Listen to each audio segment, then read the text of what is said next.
5, 4, 3, 2, 1.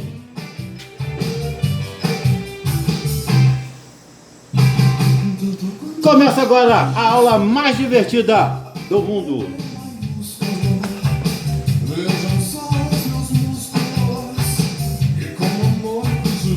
E quem pediu a música de hoje foi Giovanni Gonçalves, da Love Doces, da Praça de Rocha Miranda, Praça 8 de Maio, oferecendo ao seu amigo João, ou Juan.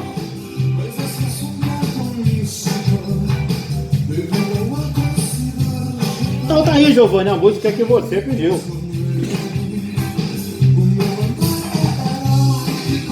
Aê! E você pode fazer como o...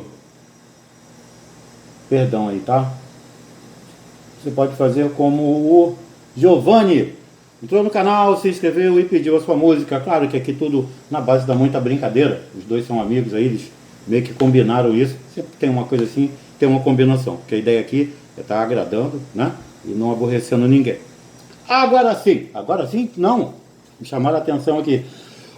Hoje estamos comemorando uma incrível marca, 49K. Estamos com mais de 49 mil visualizações. Então, bota exclusivo, meu filho. Dá trabalho para fazer. Agora sim, minha querida e linda turma de terceira série, turma de história. Hoje nós vamos tratar...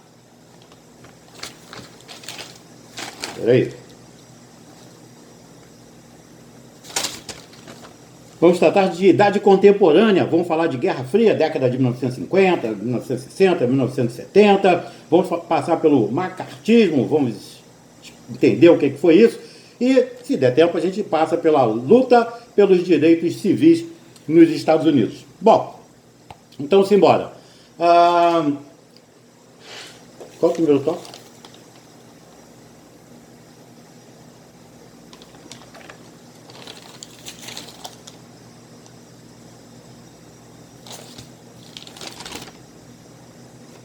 Sim, a Guerra Fria, 1950, o macartismo, né? Bom, a década de 1950, ela inaugurou um período da chamada histeria vermelha lá nos Estados Unidos. Os primeiros sintomas do perigo comunista, entretanto, surgiram antes. Em 1948, Whittaker Chambers, ex-agente de Moscou, em um depoimento para a Comissão de Atividades Anti-Americanas, denunciou Alger Higgs, um funcionário lá do Departamento de Estado, de ter entregue cópias de documentos secretos durante os anos de 1930. Higgs, que negaram o envolvimento no caso, foi condenado em 21 de janeiro de 1950 a 5 anos de prisão por perjúrio. A imprensa apelidou o processo Higgs de caso da abóbora, porque o Higgs, ele escondeu os documentos secretos dentro de uma abóbora, dentro de uma fazenda. Olha só. Outros 2 graves casos despertaram aí a opinião pública dos Estados Unidos para a infiltração comunista. Em 1949, Judith Coplon, uma funcionária do Departamento de Estado, ela foi condenada por passar documentos secretos de contra-espionagem para um agente soviético. Em 1950, foi preso o cientista Klaus Fuchs, um alemão naturalizado britânico que passou informações sobre o desenvolvimento da bomba atômica americana para a União Soviética. O presidente Harry Truman já havia promulgado em 1947, a Ordem de Lealdade e criado também o Conselho de Revisão da Lealdade. A ideia aí era investigar funcionários federais que pudessem estar aí ligados a associações consideradas anti-americanas. Novas leis de segurança interna surgiram. A lei McCarran exigia o registro, então, de grupos comunistas e também a proibição de imigração de indivíduos que já tivessem sido membros de qualquer organização totalitária. A cruzada anticomunista eternizaria o nome Joseph McCarthy.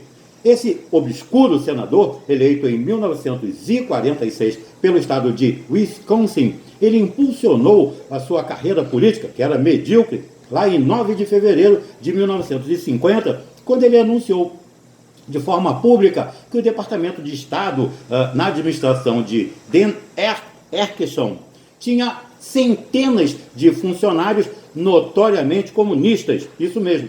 O senador, gozando de sua imunidade parlamentar, chegou a acusar os generais George Marshall e Eisenhower de convivência com os soviéticos. O McCarthy, vilipendiando aí os direitos civis, colocava-se sobre os holofotes da América. Um dos principais grupos a sofrer com as perseguições do macartismo foi a classe artística norte-americana. Os grandes estúdios, redes de televisão, tudo sob a pressão dos patrocinadores e do temível Comitê de Atividades Anti-Americanas, adotavam eu não gosto do termo, mas eles colocaram na história como lista negra. Não gosto disso, acho isso uma espécie de racismo. Bom, de qualquer forma, essa lista negra que eles criaram, que eles deram esse nome informal, excluía do mercado profissional supostamente vinculados a atividades subversivas ou que apenas se recusavam a colaborar com o comitê, denunciando colegas, por exemplo. Carreiras profissionais eram arruinadas e vidas eram interrompidas. Em 1999, na 71ª cerimônia de entrega dos prêmios da indústria cinematográfica, o Oscar, o Elia Kazan, diretor de filmes como Vidas Amargas, Um Bonde Chamado Desejo e Sindicato dos Ladrões, recebeu um Oscar pelo conjunto de sua obra. O Kazan, na época, estava com 89 anos, ele sofreu um grande constrangimento durante a cerimônia. Parte da plateia se recusou a aplaudi-lo. E em 1952, perante o Comitê de Atividades Anti-Americanas, o Kazan delatou o nome de 8 colegas como membros do Partido Comunista. O cineasta, que na década de 1950 sofrera com o macartismo, brindou-nos posteriormente com filmes que retratam essa caça às bruxas, em Culpado por Suspeita. Robert De Niro aí, ele vive um famoso diretor que tem a sua promissora carreira comprometida pelo seu passado político. O Woody Allen, no filme Testa de Ferro, por acaso, ele interpreta aí um testa de ferro de escritores estigmatizados por essa, aspas, lista negra. Testa esse termo. Eu acho que essa colocação é horrorosa e a gente deve, inclusive, evitar. Mas entrou para a história dessa forma. Bom, a demagogia macartista, contudo, teve um final merecido e inglório. Em 1954, o Senado dos Estados Unidos aprovou uma resolução de censura contra o McCarthy. O relatório do Comitê Legislativo concluiu que o senador transgrediu suas funções ao lançar desonra e descrédito ao Senado, obstruindo os processos constitucionais e deslustrando-lhe a dignidade. McCarthy retornou ao ostracismo. Bom, internamente os americanos ainda sofreriam com as questões raciais nas décadas de 1950 e 1960. A figura de proa do movimento dos direitos civis nos Estados Unidos foi indubitavelmente Martin Luther King Jr. Em dezembro de 1955, ele liderou a Montgomery Improvement Association, vanguarda do primeiro grande movimento pelos direitos civis na época, boicote aos ônibus da cidade, porque eles praticavam ali a segregação racial. E durante a manifestação, o King tornou público a sua filosofia do pacifismo. Isso. Inspirado, melhor dizendo, nos exemplos de Henry David Thoreau e também do Mahatma Gandhi. No ano seguinte, a Suprema Corte considerou a segregação no transporte público como inconstitucional. Em 1957, foi fundado a Southern Christian Leadership Conference, a sigla em inglês SCLC, liderada pelo Martin Luther King, com a finalidade de atuar na defesa dos direitos civis norte-americanos.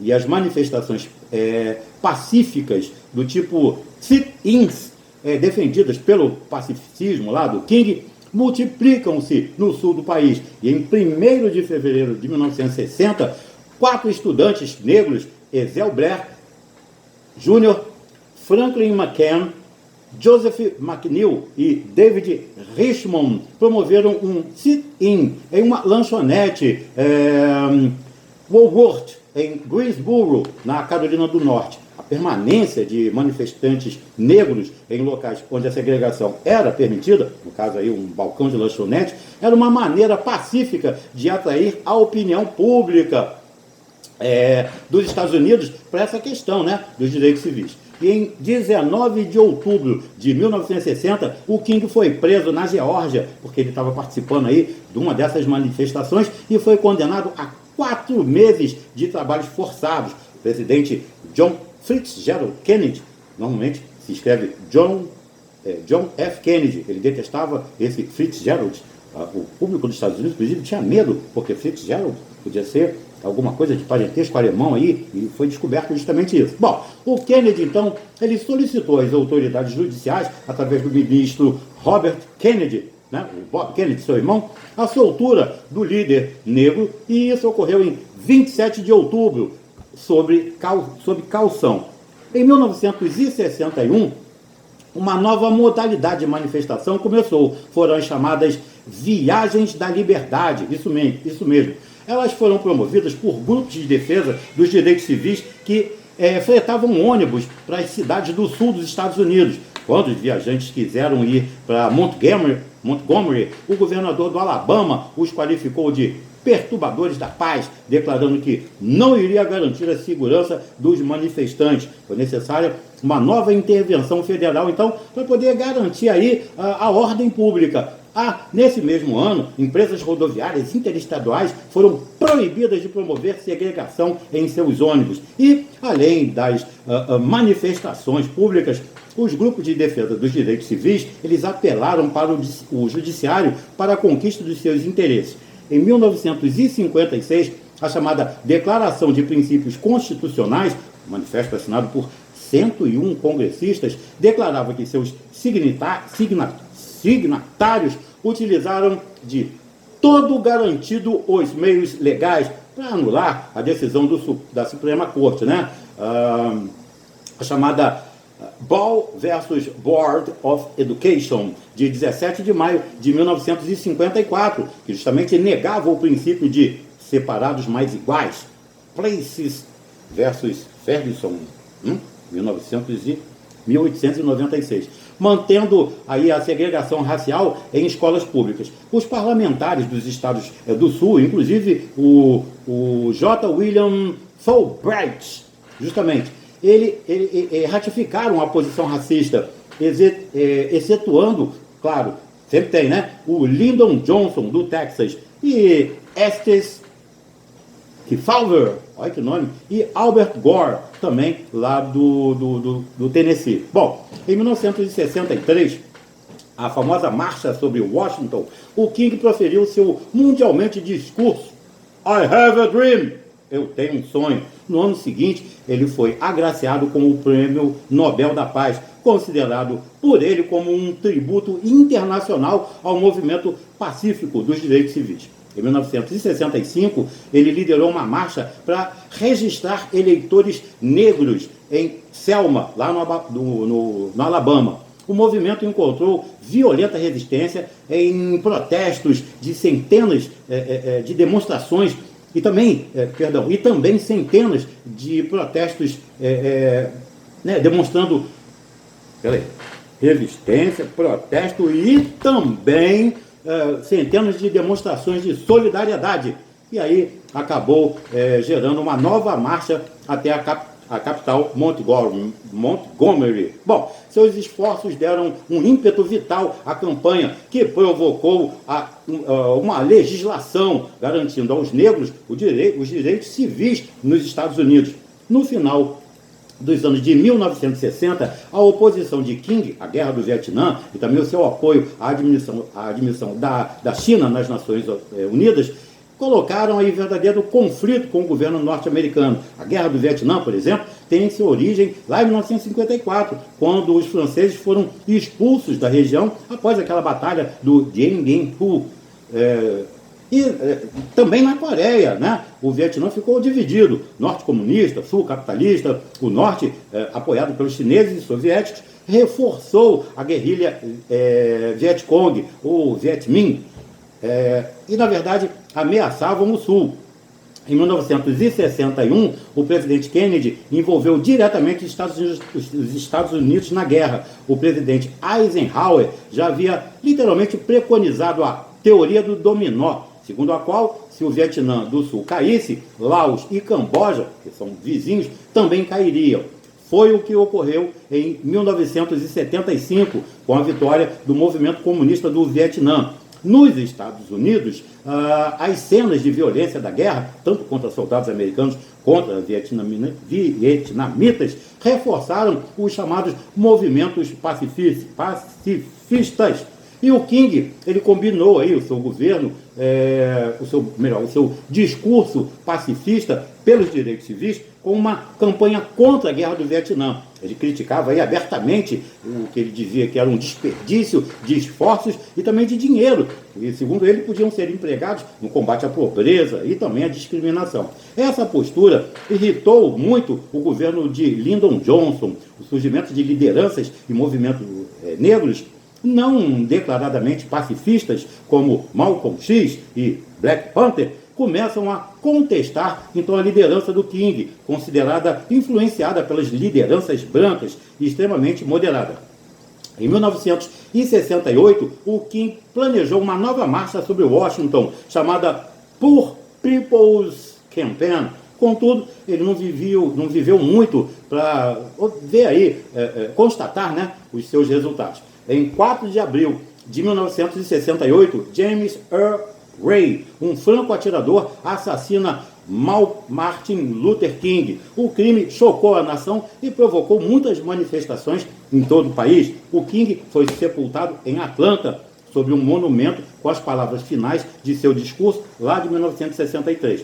Em 2 de julho de 1964, o Congresso aprovou a Lei dos Direitos Civis, que era destinada a eliminar a discriminação racial nos Estados Unidos. E em 1977, o Martin Luther King recebeu, de forma póstuma, né, uma condecoração presidencial pela sua luta pela liberdade. E em 1986, o Congresso estabelece feriado nacional em homenagem a King. Então, não se esquecendo de ter muito amor, muito carinho, muita paciência com todas as pessoas que estão com você. Eu espero você também na próxima aula. Então, um forte abraço. Fiquem bem. Em nome da Sociedade Educacional Curupaiti, o meu muito obrigado.